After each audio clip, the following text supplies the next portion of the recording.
دوستو، یہ کہانی ایک بے وفا نوکرانی کی ہے جسے قدرت نے بہت بڑی سزا دی۔ یہ کہانی آپ سنیں گے تو آپ کی روح کانپ جائے گی۔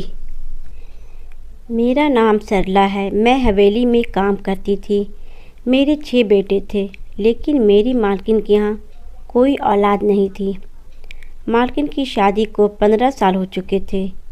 ان 15 سالوں میں نہ جانے کتنی کوشش کر کے دیکھ لیے، ان کی نصیب میں ابھی تک کوئی اولاد نہیں تھی۔ مجھے میری مالکن بہت عزیز تھی۔ مجھ سے ان کا دکھ دیکھا نہیں جا رہا تھا۔ میرے مالک دوسری شادی کرنا چاہتے تھے۔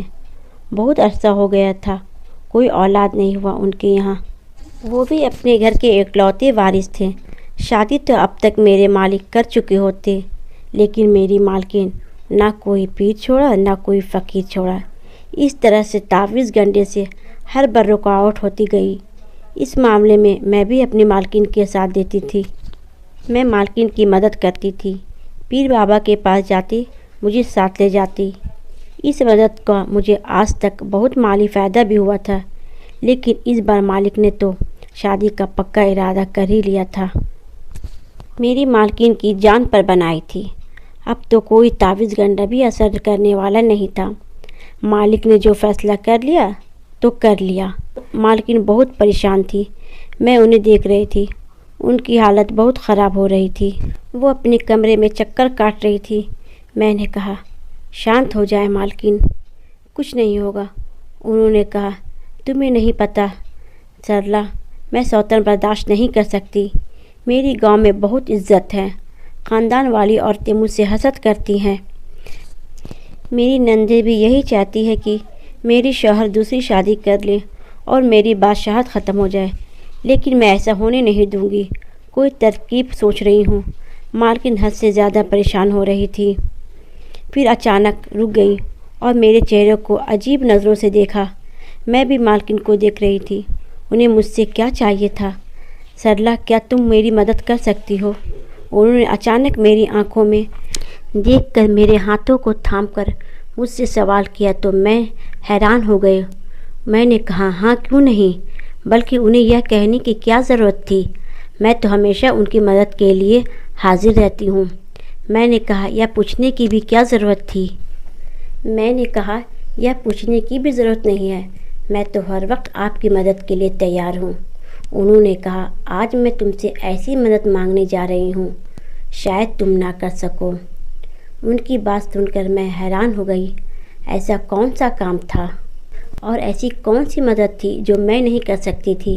میں نے کہا، مالکن، میں آپ کی ہر مدد کرنے کی پوری کوشش کروں گی۔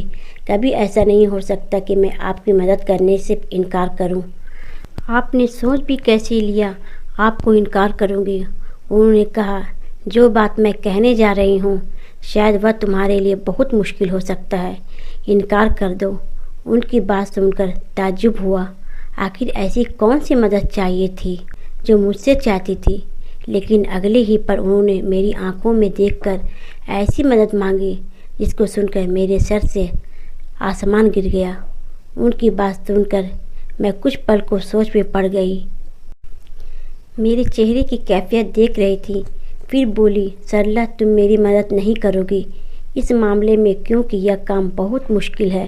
مالکن نے بے بسی سے کہا تو مجھے ان پر ترس آ گیا۔ میں نے کہا، مالکن، ایسا کیسے ہو سکتا ہے؟ اتنا بڑا کام میں کیسے کر سکتی ہوں، وہ بھی کسی کے علم میں لائے بغیر؟ اس کام کو آپ کو بھی نقصان ہو سکتا ہے۔ میں آپ کی مدد تو کروں گی، لیکن میں سوچ میں پڑ گئی تو انہوں نے کہا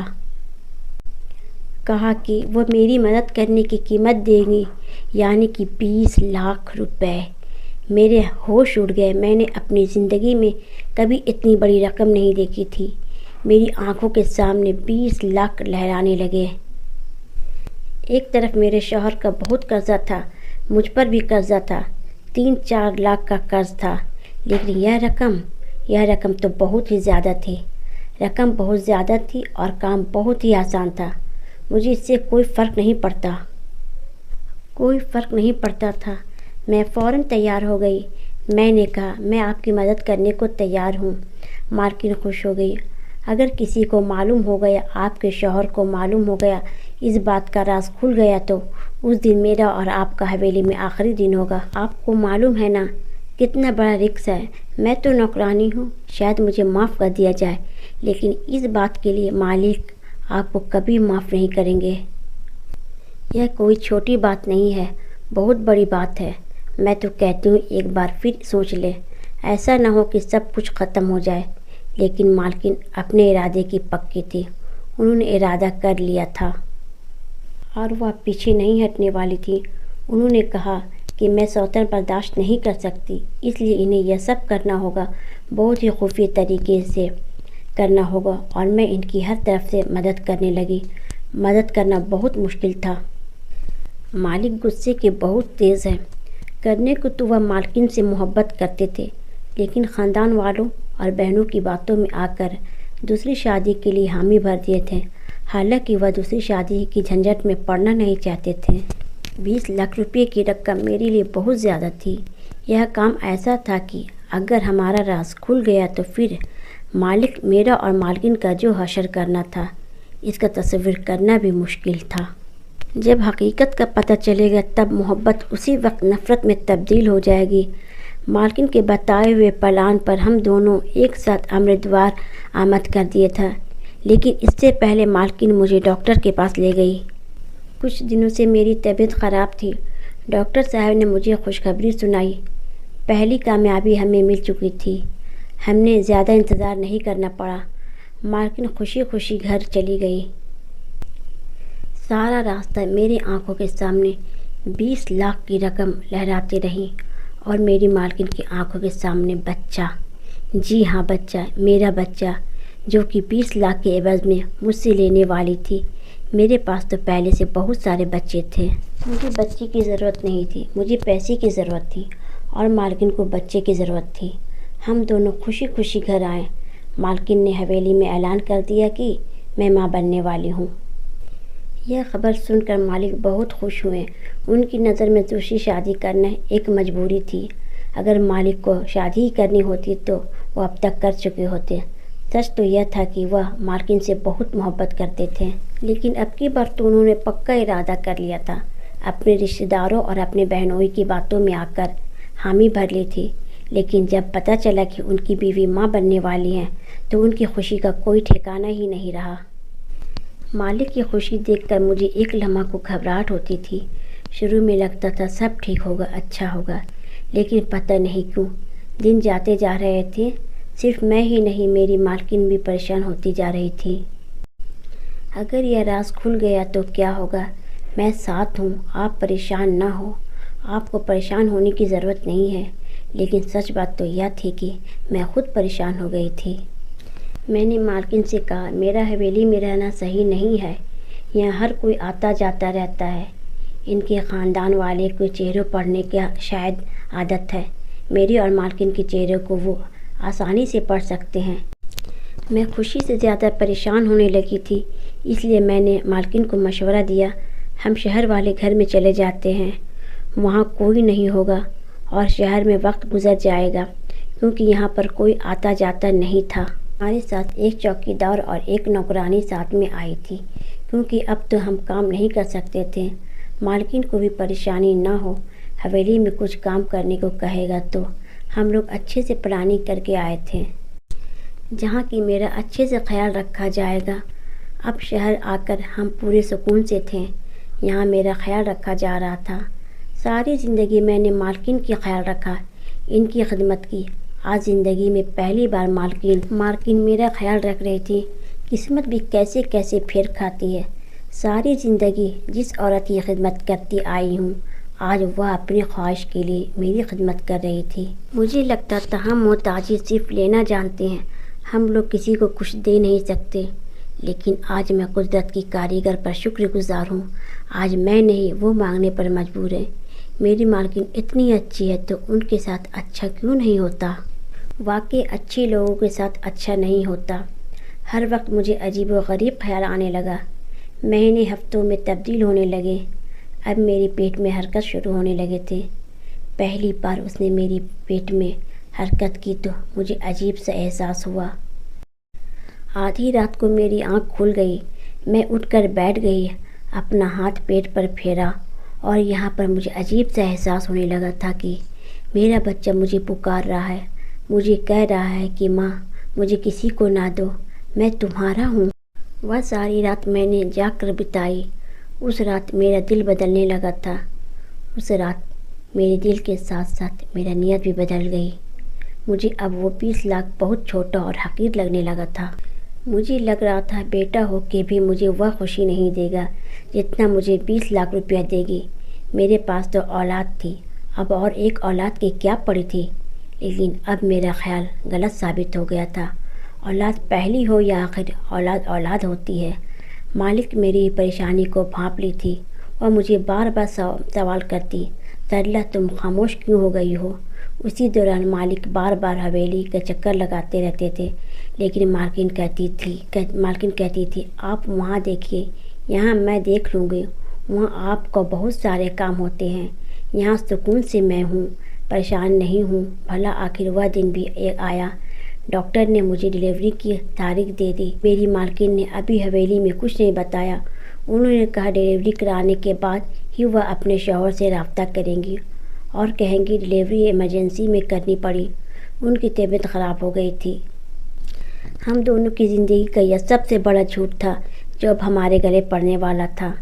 مالکن نے کہا صبح ہمیں ہاسپٹل جانا ہے، میرا آپریشن ہوگا۔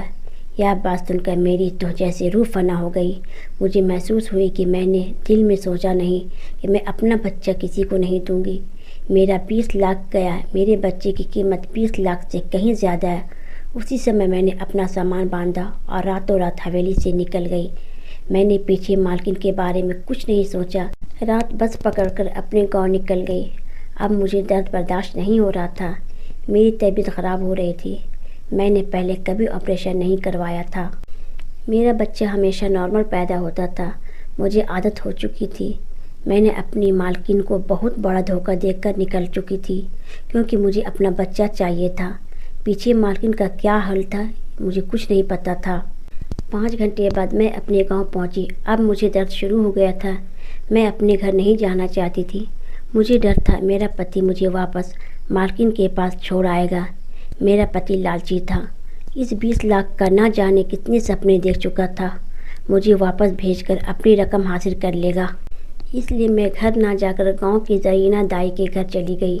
زرینہ دائی ڈلیوری کراتی تھی، ان کی عادت تھی، وہ ایک اچھی دائی تھی، وہ بہت بچوں کو ڈلیوری کرا چکی تھی۔ مجھے دیکھ کر انہیں بہت بڑا جھٹکا لگا، بہت ہی پیار سے دیکھی اور کہا تمہیں یہاں نہیں ہونا چاہیے، تمہیں تو مالکن کے پاس ہونا چاہیے تھا۔ میں ابھی بہت زیادہ بات نہیں کر سکتی، بس میری ڈلیوری جلدی سے آپ کرا دیں۔ میری ڈلیوری کا ٹائم ہو گیا ہے اس وقت، اس لیے میں آپ کے پاس آئی ہوں۔ مالکن یا میری کسی سے کوئی مطلب نہیں، بس مجھے اپنا بچہ صحیح سلامت چاہیے، بس مجھے میرا جلدی سے ڈلیوری کرا دیں۔ مجھے بس یہی ڈر تھا کہ مالک کے لوگ مجھے میرا بچہ چھین لیں گے، مجھے جلدی سے جلدی یہاں سے اپنا بچہ نکالنا تھا۔ مالک سے زیادہ مجھے اپنے شوہر کا خوف تھا، کیونکہ میرا شوہر بہت لالچی تھا، اس کا خوف تھا مجھے۔ 2 گھنٹے کی سخت محنت کے بعد میرا بچہ دنیا میں آ گیا۔ میں سوچی بس اپنا بچہ اٹھاؤں اور یہاں سے روانہ ہو جاؤں۔ میں مالکن کو اپنا بچہ ہرگز نہیں دینا چاہتی تھی، مجھے نہیں معلوم کہ ایک ماں اتنی خود غرض ہوتی ہے۔ میری مالکن نے مجھے رہنے کو گھر دیا، کھانے کو کھانا دیا، لیکن آج میں نے اپنی مالکن کو دھوکہ دے دیا۔ میں کتنی خود غرض ہوں، لیکن میں اپنے بچے کے آگے مجبور ہوں، اپنے بچے کے آگے مجبور ہوں، کسی کو میں اپنا بچہ نہیں دے سکتی۔ مجھے نہیں معلوم ایک ماں اتنی خود غرض ہوتی ہے۔ اب میرے بچے کی رونے کی آواز آ رہی تھی، تب میری جان میں جان آئی۔ میں نے دائی کی طرف دیکھا تو وہ بہت پریشان تھی۔ میں نے پوچھا آپ اتنی پریشان کیوں ہیں؟ بچہ تو ٹھیک ہے نا؟ ابھی تو میں نے بچے کی رونے کی آواز سنی ہے، مرا ہوا تو نہیں پیدا ہوا، اس کی آواز میں نے ابھی سنی ہے۔ تمہارا بچہ تو ٹھیک ہے، لیکن اپنی بات کو ادھوری چھوڑ دی۔ بات ادھوری چھوڑی تو مجھے کسی انہونی کا ڈر ہوا، مجھے لگ رہا تھا کہ میرے بچہ میں کوئی پریشانی، کوئی دقت ہے۔ میں نے کہا مجھے بتائیں میرے بچے تو ٹھیک ہے نا؟ وہ بچہ کہیں میرا شوہر تو نہیں لے کر چلا گیا؟ من میں ہزاروں وہم ستانے لگے۔ زرینہ دائی کہنے لگی ایسی کوئی بات نہیں ہے، تمہارا بچہ بالکل ٹھیک ہے، صحت یاب ہے۔ تمہارے شوہر کو کچھ نہیں معلوم، لیکن مسئلہ انسانوں کا نہیں، تمہاری قدرت کا ہے۔ زرینہ کی بات سن کر میری روح فنا ہو گئی۔ پتہ نہیں کیا مسئلہ تھا جو میرے ساتھ ہوا تھا۔ میں نے کہا بتاؤ کیا ہو گیا میرے بچے کے ساتھ، میرے بچے میں کوئی نقص ہے؟ میں پریشان سے سوال کیا۔ پتہ نہیں کیا بات ہے جو زرینہ کہنے کی ہمت نہیں کر رہی تھی۔ زرینہ نے کہا سرلا میں جو تمہیں بتانے جا رہی ہوں دل تھام کر سننا، تمہارے لیے بالکل بھی اچھی خبر نہیں ہے۔ میں جانتی ہوں تم اس بچے کے لیے بہت تکلیف اٹھائی ہو، بہت لمبا سفر کر کر آئی ہو، اپنے بچے کو مالکن اور شوہر سے چھپا رہی ہو۔ ایک ماں ہونے کی حیثیت سے میں تمہارے جذبات کو اچھے سے سمجھ سکتی ہوں۔ میں نے کہا کیا بات ہے، میرا دل بیٹھا جا رہا ہے، میرا بچہ مر گیا کیا؟ نہیں، تمہارا بچہ زندہ سلامت صحت یاب ہے۔ لیکن پھر اپنی بات ادھوری چھوڑ دی۔ میرا بہت برا حال ہو رہا تھا۔ میں خود اٹھ کر اپنے بچے کے پاس گئی۔ مجھے ہمت بالکل نہیں تھی، لیکن پریشان اتنی زیادہ تھی، اپنے بچے کو دیکھنا چاہتی تھی۔ دوسرے کمرے میں میرا بچہ پڑا ہوا تھا، میں اس کے پاس گئی۔ وہ بہت ہی خوبصورت اور صحت یاب بچہ تھا، صرف اس کا سر دکھ رہا تھا، چادر سے ڈھکا ہوا تھا۔ میں نے چادر ہٹایا تو میرے پیر تلے سے زمین سرک گئی، میرے سر کے اوپر آسمان گر گیا، کیونکہ وہ بچہ تو نہ لڑکا تھا نہ لڑکی، تیسری جنس کنر تھا۔ یہ منظر دیکھ کر میں بے ہوش ہو گئی۔ جب ہوش آیا تو زرینہ میرے سرہانے بیٹھی ہوئی تھی۔ میں نے رونا شروع کر دیا۔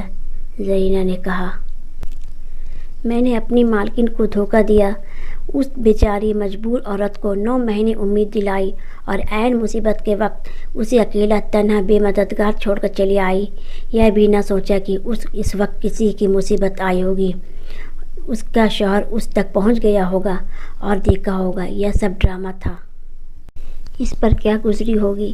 ایک مجبور بے اولاد بانجھ عورت کے ساتھ اتنا برا کیا، اور قدرت نے مجھے اتنی بڑی سزا دی۔ اس بچے کو میں چھپا رہی تھی، آج میں اسے اپنے ساتھ بھی نہیں رکھ سکتی تھی۔ قدرت نے مجھے اس کی بہت بڑی سزا دی تھی۔ ایک مجبور عورت کو مجھے امید نہیں دینی تھی۔ کیا ہوتا اگر میں اپنے بچے کو دے دیتی تو؟ میرے پاس تو اور بھی بچے تھے۔ میں سوچ رہی ہوں کہ میری مالکن خدا کی بہت عزیز ہے، اس لیے خدا نے اس تیسری جنس کو میری مالکن سے بچا لیا۔ وہ مجبور تھی، میں تو مجبور نہیں تھی۔ مجھے سزا مل چکی تھی۔ میں روتی ہوئی اپنے گھر گئی، اپنے شوہر کو پورا واقعہ سنایا۔ میرے شوہر مجھ پر بہت غصہ کیا۔ کچھ دنوں بعد معلوم ہوا کہ مالکن کے یہاں بچہ ہوا ہے۔ یہ بچہ کہاں سے کیسے آیا مجھے کچھ نہیں پتہ، لیکن وہ بچے کو لے کر حویلی آ کر بہت خوش تھی۔ شاید میرے شوہر نے انہیں بچہ لا کر کہیں سے دیا تھا، اور مالکن نے انہیں 20 لاکھ کی رقم دے دی۔ مالکن کے ساتھ قدرت نے بھلائی کر دیا تھا، جو اپنے گھر میں خوش ہیں، لیکن مجھے میری سزا مل رہی تھی۔ ہر وقت لگتا تھا اسے کہیں چھوڑ آؤں، زمانے سے کب تک چھپاتی پھروں گی۔ سچ کہتے ہیں دھوکہ دینے والے انسان کبھی کامیاب نہیں ہوتے۔ میں نے تو ایک مجبور عورت کو دھوکہ دیا، پھر بھی اس عورت کی دریا دلی نے میرے شوہر کو 20 لاکھ کی رقم دے دی۔ اپنا وعدہ پورا کر کے وفا کیا، اور میں بے وفا نکلی۔